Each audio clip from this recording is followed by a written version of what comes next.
let's start out by looking at some of the different ways that we can interface with our materials and textures here in 3ds Max. So opening this up, this is just the texturing start file. It's going to be located with your project files if you want to use this to start your materials. This is basically just the end point from our modeling portion. So you can go ahead and just continue on from where you left off in the modeling portion.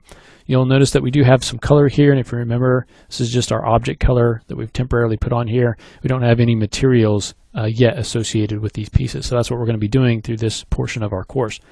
So to be able to use our materials, create our materials, work with our materials, we're going to have to access them in some way. And there are a few different ways that we can do this.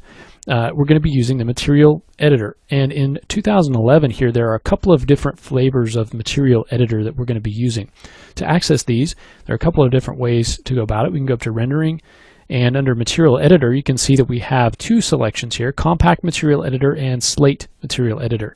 The Slate is the new node-based material editor here in 2011.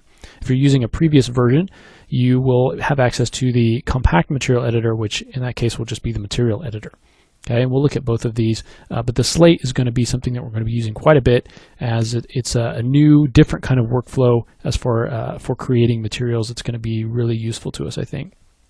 All right, so we can also access our material editor by going up here to this button, and we've got, if I hold down on this, two different versions, and again, one is the Compact Material Editor and one is the Slate. So if I select this, you can see I can open up the Material Editor with this highlighted, this type of material editor highlighted, so we can select either one. With that highlighted, if we just go ahead and hit M on our keyboard, we can bring up that material editor. Okay, so now that one's highlighted. Hitting M will now bring that back to us.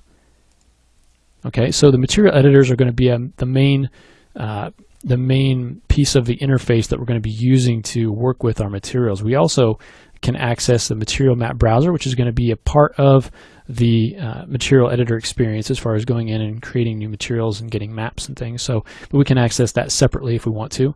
Bringing this up gives us a list here of materials in these kind of rollouts. We have different kinds of standard materials.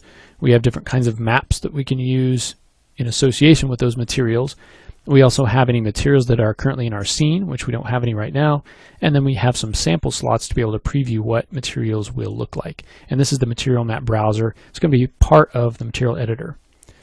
So we can also use the Material Explorer, which we don't have any materials right now, so we can't really see much going on, but this is going to allow us to view our materials, view the objects that are associated with those materials in a little bit of a different way, and also kind of our active material. So in the main bulk of our work is going to happen within the material editors, and specifically the Slate material editor. But let's go ahead and take a look at the Compact Material Editor and just see what's going on with that. So we'll go ahead and open up our material editor. You can see that we have some kind of preview slots up here, and these are areas where we can add materials to be able to see what those look like. We can change the preview shape here. We can use a cylinder or a cube, but we can change that to a circle. You can see you can scroll up and down these. You can turn the background on. You can see we can change the UV tiling. So there's some different options here on the tools on the right hand side. Okay. Going in here, we can open up a material map navigator, which will allow us to look at some of the maps that we have associated with that. Okay. If we hit on this little button right here, we can open up the options, and here we can change some of the options for our material editor. If we want to change the number of slots, we can go ahead and say OK to that, and you can see we can get a larger number of slots, albeit smaller. All right, so this is going to be a name of our material. So what we can do is go ahead and name this something. We can come in and change the type of material that it is. If we want to change it from a standard material, we can choose any of these kinds of materials to change that, and that will automatically update. We can also change the shader basic parameters here. So right now it's a blend. We can change that to a Phong if we want to. All right. We can change the color, going in here, modifying the color however we want to. Under the diffuse, we can change the specular color. So here's where we're going to find all of our parameters for our material. Okay, we can turn on self-illumination. If we want this to kind of be lit up like that, we can turn that off. change the opacity, so make it a little bit more transparent, add a little bit of specular, and you can see that curve right there and how it defines the specular, so we can tighten that up. And the different material editors, I should mention, are going to go, you're going to be able to go into a lot more depth if you check out the Introduction to Rendering in Max. You're going to go through a lot of the different properties and parameters that you're able to use inside the editors. We're just, in this course, kind of going through the basics of what you need to know to get started. So if you want to go further, I encourage you to check that course out. All right, so looking at these are kind of the basic parameters. We also have some extended parameters for kind of advanced transparency. There are a lot of different options in here. If we look down under the maps rollout, we can see that we can actually assign maps to a number of different parameters here. So if we go ahead and move back up, for instance, next to the diffuse, we see that we have a color swatch. So if we click on this, we can choose a different color, but we also have a box next to this. And so when you see this box, that's going to tell you you can associate some sort of a map with this. So if I go ahead and click on this box, this is going to bring up the material map browser that we looked at earlier. And this is going to allow us to pipe in maps to the different parameters. So in this case, we're looking at the diffuse color. If we wanted to pipe in for instance, a noise map, could go ahead and click on that, say OK, and now you can see the preview here. The noise is driving the color. Okay.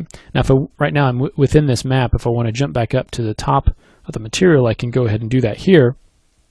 But you can see now that we've got a map associated with this, and if I go down to our maps, you can see now that diffuse color is checked, and we have a map associated with it. The strength is right here, 100%. So as you start getting maps combined with your different materials and piped in, you've got maps for color and textures and things like that, you're going to start getting a lot of maps in here.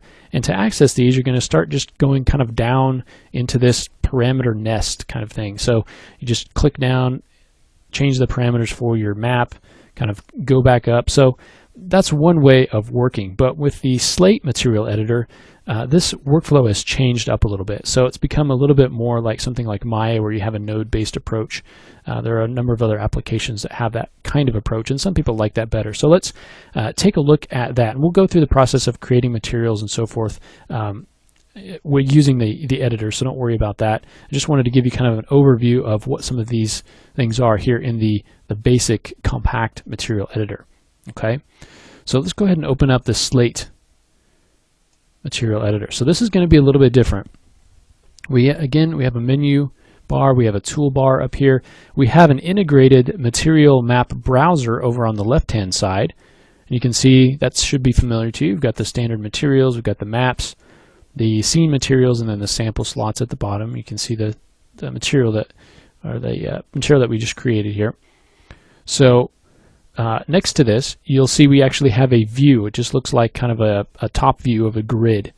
And this is where we're going to be actually working with our materials. So if we were to go ahead and, for instance, grab a standard material from the material map browser and just drag it into our view, that's going to pop down here, and I can hold down Alt and middle mouse and just move around. I'm sorry, just middle mouse and move around rather. I can go ahead and move in and out with Control Alt. So I can navigate around this and use this as a workspace. Now you'll see a lot of these different parameters here, and if I double click on this, we still have our parameters that we can change over on this side. We've got the diffuse, the ambient. This should look very familiar from the compact material editor. We have all of those available, but now we have them in a node-based approach. So if you see all of these little inputs here, these are associated with these different parameters that we're able to put maps onto. So same thing we did before, we added noise, so let's go ahead and drop in a noise. So now we have a noise. So looking at this, the inputs are going to be on the left-hand side. The outputs are going to be on the right-hand side. So we've got a lot of inputs here, and then we've got an output here. On this side, we have inputs on the left, and then an output here. So as we just saw, we could pipe a map. We pipe the noise into the diffuse by just clicking on this and choosing the noise. We can do the same thing here. And all we have to do is take the output, drag it, wire it over into the input. You can see it turns green as I hover over, let go. It creates its own little controller here, and now the noise is mapped into that input. You can see one other area of the interface is the navigator up here, and this is just showing us what we've got.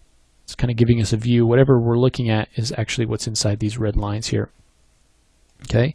Now this view, we can actually create multiple views. So let's say that we have this material here, and we want to go ahead and rename this view and call this temp1.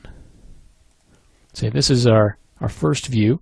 I want to go ahead and create a new view, and let's call this temp2. So now I have a new tab. I can create new materials here. So bring in another standard material. Let's bring in a cellular. Okay, just click and drag to pipe in to the color. And so this is another area that I'm working on. If I want to look at that, I'm in temp2, and I can jump over to temp1 to look at the different views. So I can have different workspaces based on, you know, what kind of materials I want to be working with at one time. So if you've got a large scene with a lot of different materials that you're going to be working with, that's something that could be useful.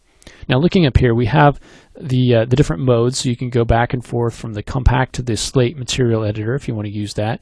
We've also got options for picking materials from objects. A lot of these we'll go over as we go through the process of adding our materials. We've got some selection, some options for viewing, then you know, whether we want to move the children. So right now, let's say, you know, if I move this around, these guys don't move.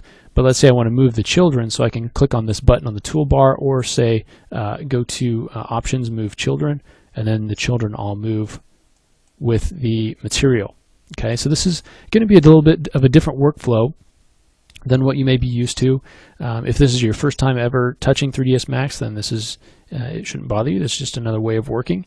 But it's definitely different than the way 3ds Max has worked in the past. All right. So again, there are a number of tools in here we can just talk about real quick. We can pick materials from objects here, assign material to selection. We can also just right click and assign material to selection here. There's a lot of options just by right clicking on this, changing the material ID channel. We can do that here. We can change the layout of this, so we can lay out the children. We can also lay out everything. So if we have a number of different materials in here, and we'll do this as we get the materials in, we can lay those out in a vertical or horizontal way that way. So just keep that in mind. We've got the option for going into our compact material editor. We've got all the parameters that we can change for our materials, which we'll look at in a minute. Seeing this as a preview, we can now go up to our slate, and this will give us more of a node-based approach to creating materials here. One other cool thing is that you can just drag backwards from one of these inputs into the open space here, and this will allow you to drop in any of these maps that you would find over here. So rather than dragging it out and connecting it, you can just drag it out and it'll allow you to select it. So a lot of cool options here to be able to use. And again, if you want to go into more depth, please check out the Introduction to Rendering in Max, which will go into more depth. We just want to cover enough to be able to get going in working with our materials and textures, as we will start doing that in the next lesson. So let's go ahead and do that. Next, we will start by applying and manipulating some simple materials, getting those onto our model. So let's go ahead and do that next.